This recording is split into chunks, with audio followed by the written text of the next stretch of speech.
Welcome to Amarjeet गौरव। आज है 21 मई 2020 और 21 मई 2020 के करेंट अफेयर्स जितने भी इम्पोर्टेंट क्वेश्चन बन सकते हैं सारे इस वीडियो में डिस्कस करेंगे और हर क्वेश्चन के रिलेटेड इम्पोर्टेंट फैक्ट भी मैं आपको बताऊंगा। तो आप पूरा वीडियो बहुत ध्यान से देखिए और कल का करेंट अफेयर्स साथ में रिवीजन भी करूंगा, तो वीडियो को लास्ट तक देखिए और लास्ट में आपसे क्वेश्चन भी पूछूंगा, उसका आंसर आपको कमेंट बॉक्स में बताना है। आज के इस वीडियो का पीडीएफ फाइल आप इस वीडियो के डिस्क्रिप्शन बॉक्स में दे दिया है, आप डाउनलोड कर सकते हैं। तो चलिए स्टार्ट करते हैं।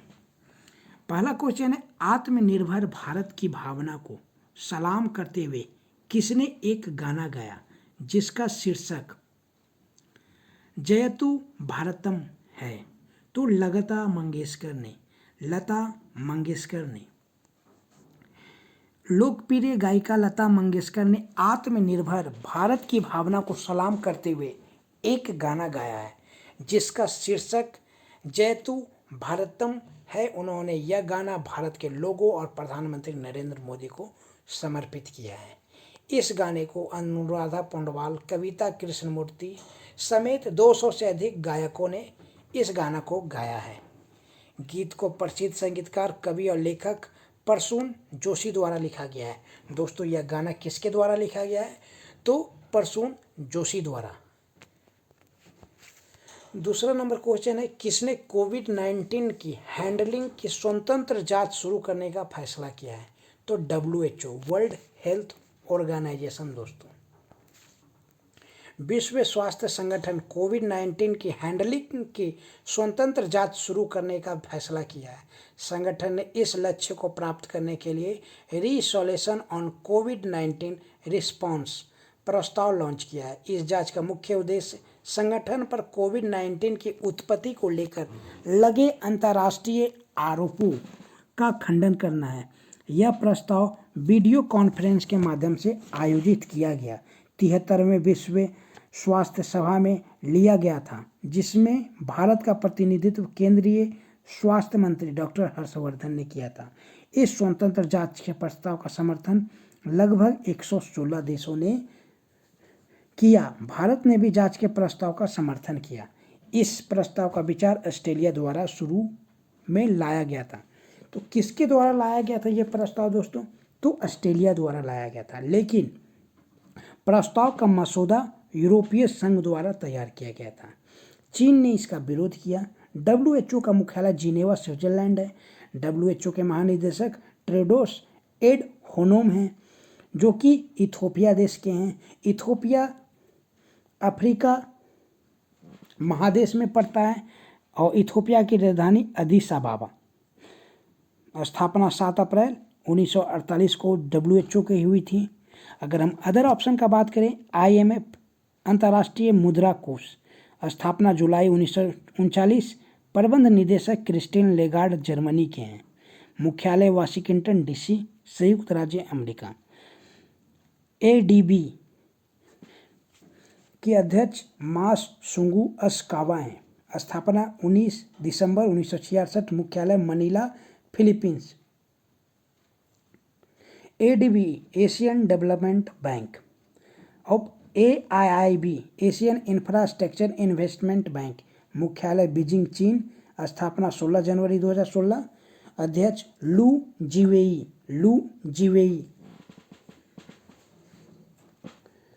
तीसरा नंबर क्वेश्चन है, किसने नेशनल टेस्ट अभ्यास मोबाइल ऐप लॉन्च किया?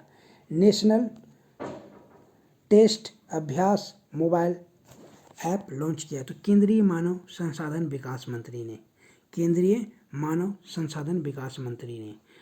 संसाधन विकास मंत्रालय द्वारा नेशनल टेस्ट अभ्यास नामक एक नया मोबाइल एप्लीकेशन लॉन्च किया गया। इस ऐप को राष्ट्रीय परीक्षण एजेंसी द्वारा विकसित किया गया है। इस एप्लीकेशन का JEE मेंस, NEET, नीट आदि जैसी परीक्षाओं के उम्मीदवारों को मॉक टेस्ट करने में मदद करेगी। यह एप्लीकेशन आर्टिफिशियल इंटेलिजेंस द्वारा संचालित है। केंद्रीय मानव संसाधन विकास मंत्री रमेश पोखरियाल निशंक हैं। अगर हम दोस्तों अदर ऑप्शन का बात करें तो केंद्रीय गृह मंत्री अमित शाह, केंद्रीय वित्त मंत्री निर्मला सीतारमण और केंद्रीय रक्षा मंत्री राजनाथ सिंह जी हैं। चौथा नंबर क्वेश्चन है, भारत ने फिलिस्तीनी शरणार्थियों के कल्याण के लिए काम करने वाली संयुक्त राष्ट्र राहत और निर्माण एजेंसी को कितना मिलियन अमेरिकी डॉलर की सहायता राशि प्रदान की है। दोस्तों, भारत ने फिलिस्तीन है उसके शरणार्थियों के कल्याण के लिए काम करने वाली संयुक्त राष्ट्र राहत और निर्माण एजेंसी को कितना मिलियन अमेरिकी डॉलर की सहायता राशि प्रदान की है, तो 2 मिलियन अमेरिकी डॉलर। 2 मिलियन अमेरिकी डॉलर। भारत ने फिलिस्तीनी शरणार्थियों के कल्याण के लिए काम करने वाली संयुक्त राष्ट्र राहत और निर्माण एजेंसी को 2 मिलियन अमेरिकी डॉलर की सहायता राशि प्रदान की है। यह सहायता कोरोना वायरस के संकट की परिस्थिति के दौरान शिक्षा और स्वास्थ्य सहित अनर्वा UNRWA के प्रमुख कार्यक्रमों और सेवाओं के लिए दी गई है। संयुक्त राष्ट्र राहत और निर्माण एजेंसी का मुख्यालय अमान, जॉर्डन है। संयुक्त राष्ट्र राहत और निर्माण एजेंसी के संयुक्त जनरल क्रिश्चियन सॉन्डर्स हैं दोस्तों। तो 2 मिलियन भारत ने फिलिस्तीन शरणार्थियों के कल्याण के लिए दिया है। 5वां नंबर क्वेश्चन है, दक्षिण मध्य रेलवे जोन ने कोविड-19 मरीजों को बेहतर स्वास्थ्य सेवाएं प्रदान करने में अस्पताल प्रबंधन की सहायता करने के लिए किस रोबोट को विकसित किया है। तो रेल बोट, जिसको हम लोग आर बोट भी बोलते हैं, रेल बोट। आर बोट का इस्तेमाल दवाओं, चिकित्सक सामान की आपूर्ति करने और मरीजों को भोजन परोसने के लिए किया जा रहा है, जिसमें शारीरिक संपर्क की आवश्यकता नहीं है। यह डिवाइस डॉक्टरों, नर्सों, अन्य सहायक चिकित्सक कर्मचारियों को संक्रमण के खतरे से दूर रखने में सक्षम बनाएगा। आर बोट को सिंगल मोबाइल एप्लीकेशन के माध्यम से संचालित किया जाता है, जिसे वाईफाई सुविधा द्वारा समर्थित इनोवेशन के एक भाग के रूप में विकसित किया जाता है। अब बात करते हैं दोस्तों दक्षिण मध्य रेलवे। तो दक्षिण मध्य रेलवे जोन का मुख्यालय रेल निलायम सिकंदराबाद है। दक्षिण मध्य रेलवे जोन के महाप्रबंधक गजानन माल्या हैं। तो आर बोट जो दक्षिण मध्य रेलवे ने विकसित किया है दोस्तों, वो चिकित्सक सामग्री की आपूर्ति के लिए, मरीजों के भोजन के लिए। अदर ऑप्शन का बात करें तो एलिसा, पुणे के नेशनल इंस्टीट्यूट ऑफ वायरोलॉजी ने भारत की पहली स्वदेशी एंटीबॉडी टेस्ट किट एलिसा को सफलतापूर्वक विकसित किया है। ड्रग्स, तो हैदराबाद स्थित DRDO के प्रमुख लैब रिसर्च सेंटर इमारत RCI ने अल्ट्रा वायोलेट सैनिटाइजर नामक एक स्वचालित और संपर्क रहित कैबिनेट विकसित किया है। कोवास 6800, केंद्रीय स्वास्थ्य मंत्री हर्षवर्धन ने कोवास 6800 टेस्टिंग मशीन राष्ट्र को समर्पित किया। 6ठा नंबर क्वेश्चन है, अलेक्जेंडर डेल रिम्पल अवार्ड 2019 से किसे सम्मानित किया गया है। अलेक्जेंडर डेल रिम्पल अवार्ड, तो विनय बधवार को। विनय बधवार भारतीय नौसेना जल सर्वेक्षण के मुख्य जल सर्वेक्षक हाइड्रोग्राफर वाइस एडमिरल विनय बधवार को अलेक्जेंडर डेल रिम्पल अवार्ड 2019 से सम्मानित किया गया। उन्हें यह पुरस्कार भारतीय जल सर्वेक्षण और विशाल हिंद महासागर क्षेत्र में उनके उत्कृष्ट योगदान के लिए दिया गया है। तो भारतीय नौसेना जल सर्वेक्षण के लिए दोस्तों इंडियन नवल हाइड्रोग्राफिक। विनय बधवार नौसेना प्रमुख एडमिरल अभी कौन है, करमबीर सिंह। अंतर्राष्ट्रीय हाइड्रोग्राफिक संगठनों के निदेशक अरबी काम्फर जो कि दक्षिण अफ्रीका और मुस्तफा इफ्तेश तुर्की के हैं। अंतर्राष्ट्रीय हाइड्रोग्राफिक संगठन 1921 में इसकी स्थापना हुई थी। अंतर्राष्ट्रीय हाइड्रोग्राफिक संगठन का मुख्यालय मोनाको है दोस्तों। तो अलेक्जेंडर डेल रिम्पल अवार्ड 2019 से किसे सम्मानित किया गया, याद रखिएगा, विनय बधवार को। विनय बधवार। अदर ऑप्शन में दोस्तों दिया मिर्जा को 2022 तक बनी रहेगी UNEP की गुडविल एम्बेसडर। मुस्तफ़ा अल कदमी इराक के नए प्रधानमंत्री बने। अधीर रंजन चौधरी, लोकसभा में कांग्रेस के नेता अधीर रंजन चौधरी को पूर्ण संसद की लोक लेखा समिति के अध्यक्ष नियुक्त किया गया है। 7वां नंबर क्वेश्चन है, चीन ने WHO स्वास्थ्य सभा को कोरोना वायरस महामारी से निपटने के लिए 2 वर्ष में कितना बिलियन अमेरिकी डॉलर देने का ऐलान किया है? चीन ने WHO को दोस्तों स्वास्थ्य सभा को कोरोना वायरस महामारी से निपटने के लिए 2 वर्षों में कितना बिलियन अमेरिकी डॉलर देगा? तो 2 बिलियन। 2 वर्ष में 2 बिलियन देगा।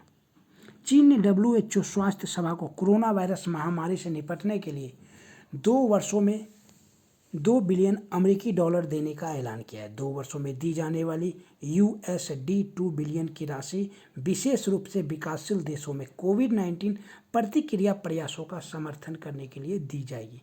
चीन की राजधानी बीजिंग, चीन की मुद्रा रेनमिनबी और चीन के राष्ट्रपति शी जिनपिंग। 8वां नंबर क्वेश्चन है, किस देश के प्रधानमंत्री थॉमस थाबेन ने अपने पद से इस्तीफा दे दिया? थॉमस थाबेन तो लेसोथो दोस्तों, ये वहाँ के प्रधानमंत्री हैं थॉमस थाबेन। लेसोथो के प्रधानमंत्री थॉमस थाबाने ने औपचारिक रूप से अपने पद से इस्तीफा दे दिया और लेसोथो के वित्त मंत्री मोएंट्रिसी मंजोरो को देश के अंतरिम PM के रूप में चुन लिया गया है। लेसोथो दक्षिण अफ्रीकी पर्वतीय राज्य है और लेसोथो का कैपिटल मासेरू है दोस्तों। लेसोथो का कैपिटल मासेरू है दोस्तों। याद रखिएगा दोस्तों, इसी टाइप का क्वेश्चन पूछता है। अगर किसी देश का राजधानी पूछना है दोस्तों तो इसी टाइप के क्वेश्चन में दे देता है। तो याद रखिएगा, लेसोथो के कैपिटल मासेरू, लेसोथो का मुद्रा लेसोथो लोटी। अगर हम अदर ऑप्शन का बात करें दोस्तों तो इटली ने सोशल डिस्टेंसिंग सुनिश्चित करने के लिए आई फील यू ब्रेसलेट किया विकसित। इटली के राष्ट्रपति सर्जियो मटेरेला ट्रेडिंग, इटली की राजधानी रोम, इटली की मुद्रा इतालवी लीरा। स्लोवेनिया दोस्तों, स्लोवेनिया यूरोप में कोरोना वायरस फ्री होने वाला पहला राज्य बना है दोस्तों, पहला देश। स्लोवेनिया की राजधानी लजुब्जाना, स्लोवेनिया की मुद्रा यूरो, स्लोवेनिया के प्रधानमंत्री जनीजा जनाजा। चीन ने जीता FightChess.com ऑनलाइन नेशंस कप। चीन की राजधानी बीजिंग, इसमें दोस्तों भारत का 5वां नंबर रहा। चीन की मुद्रा रेनमिनबी, चीन के राष्ट्रपति शी जिनपिंग। 9वां नंबर क्वेश्चन है, hop on my adventure on boat trains and plane नामक E-बुक किसने लिखा? तो रसिकन बॉन्ड ने दोस्तों, रसिकन बॉन्ड ने। प्रसिद्ध लेखक रसिकन बॉन्ड के 86वें जन्मदिन के अवसर पर उनकी नई किताब hop on my adventure on boats trains and planes के E-बुक का संस्करण का विमोचन किया गया है। इस पुस्तक में उनके बचपन में नाव, रेलगाड़ियों और विमानों के कुछ यादगार यात्रा रोमांचों का वर्णन किया गया है। नई किताब के चित्रण सम्राट हल्दर ने किया है, रसिकन बॉन्ड ने। अगर अदर ऑप्शन का बात किया जाए दोस्तों तो आनंद कुमार सांस्कृतिक मंत्रालय के सचिव के रूप में नियुक्त हुए हैं हाल ही में। इंदु शेखर चतुर्वेदी नवीन एवं नवीकरणीय ऊर्जा मंत्रालय के सचिव का पदभार संभाला है। और नवीकरणीय ऊर्जा मंत्रालय के मंत्री राजकुमार सिंह हैं। साकेत कुमार केंद्रीय गृह मंत्री अमित शाह का निजी सचिव नियुक्त किए गए हैं। 10वां नंबर क्वेश्चन है, विश्व मधुमक्खी दिवस कब मनाया जाता है? तो विश्व मधुमक्खी दिवस दोस्तों 20 मई को मनाया जाता है। वर्ल्ड बी डे 20 मई। दुनिया के खाद्य उत्पादन का लगभग 33% दोस्तों मधुमक्खियों पर निर्भर करता है। 20 मई को आधुनिक मधु पालन की तकनीक का जनक कहे जाने वाले एंटोन जानसा का जन्म 1734 में स्लोवेनिया में हुआ था। कोविड-19 महामारी के कारण बी एंगेज्ड थीम के साथ एक वर्चुअल कार्यक्रम आयोजित किया जाएगा। फूड एंड एग्रीकल्चर ऑर्गेनाइजेशन के महानिदेशक कौ डोंगोयू हैं। फूड एंड एग्रीकल्चर ऑर्गेनाइजेशन का मुख्यालय रोम, इटली है। फूड एंड एग्रीकल्चर ऑर्गेनाइजेशन स्थापित हुआ था 16 अक्टूबर 1945 को। अगर हम अदर ऑप्शन का बात करें दोस्तों तो 18 मई अंतर्राष्ट्रीय संग्रहालय दिवस 18 मई को मनाया जाता है।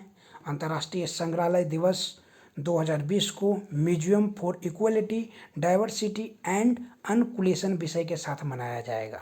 17 मई विश्व उच्च रक्तचाप दिवस 17 मई को मनाया जाता है।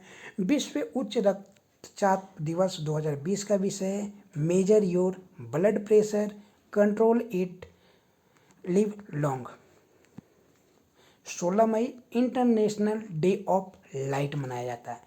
तो दोस्तों यह आज का करेंट अफेयर्स था और कल का करेंट अफेयर्स बस कुछ सेकंड में दोस्तों हम लोग रिवीजन करेंगे। किस राज्य द्वारा राज्य में पैदल चल रहे प्रवासी मजदूरों के लिए चरण पादुका नामक अभियान शुरू किया गया है? मध्य प्रदेश। कोविड-19 लॉकडाउन के बाद दोबारा शुरू होने वाली दुनिया की पहली प्रमुख खेल स्पर्धा कौन बन गई है?